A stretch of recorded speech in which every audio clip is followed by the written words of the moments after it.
Ce mardi 26 septembre, le compagnon de Marina Carrère d'Ancos s'est livré sur la maladie de Charcot dont il souffre.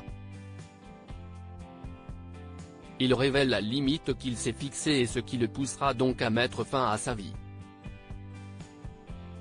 Commencer une histoire en parlant d'aide, de fin de vie, de comment on va se comporter quand le handicap sera là, c'est quand même extrêmement compliqué.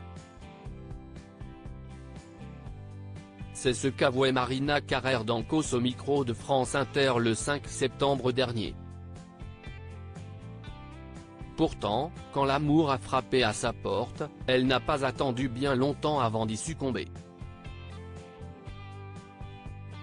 C'est il y a un peu plus d'1 an que la journaliste de France Télévisions a fait la connaissance de son nouveau compagnon.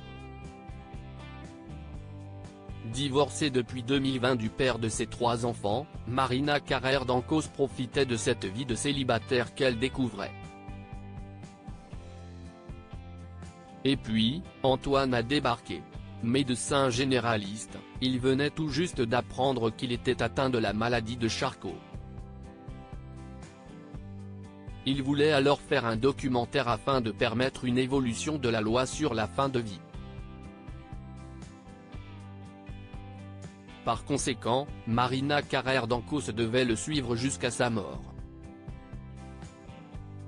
Si l'issue de ce film, Fin de vie, pour que tu aies le choix, diffusé ce mardi 26 septembre sur France 5, n'est pas celle-ci, la maladie finira bel et bien par mettre un terme à leur idylle.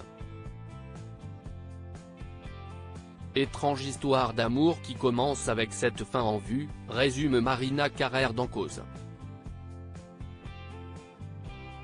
Mais une histoire d'amour qui n'en est pas moins pure et belle.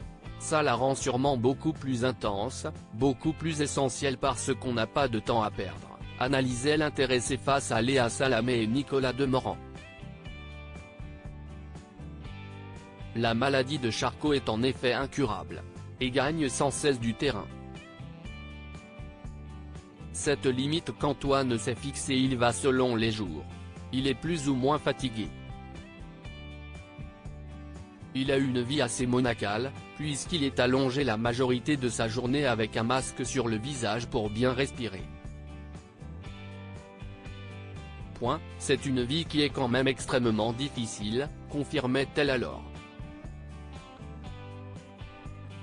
Antoine s'est d'ailleurs fixé une limite. Aujourd'hui, quand je fais 100 mètres, je suis dans le même état que si j'avais couru un marathon, déplore-t-il dans le documentaire de France 5. Alors, il a décidé du moment où il partira. Si demain, je ne peux pas me servir de mes mains, que je suis dépendant pour manger, pour m'essuyer, je pense qu'à ce moment-là, je n'aurai plus envie de vivre sur cette terre. Je préfère partir, confie-t-il. Petit hic, quand ce moment sera arrivé, il n'aura certainement pas la force physique de mettre fin à sa vie. Et il ne veut surtout pas remettre cette responsabilité, et cette culpabilité, sur sa compagne. Même si celle-ci se dit capable de le faire dans la légalité comme dans l'illégalité. Alors, à défaut, il espère qu'une crise cardiaque le tuera. Je continue à fumer, ce n'est pas bien mais avec un peu de chance, un petit infarctus me rendrait service, concède celui qui a fait part de sa volonté de ne pas être réanimé. Pourtant, au moment venu, Antoine a ressenti un élan de vie. Un élan d'amour, aussi sûrement, que ce soit pour celle qui partage sa vie mais aussi ses enfants.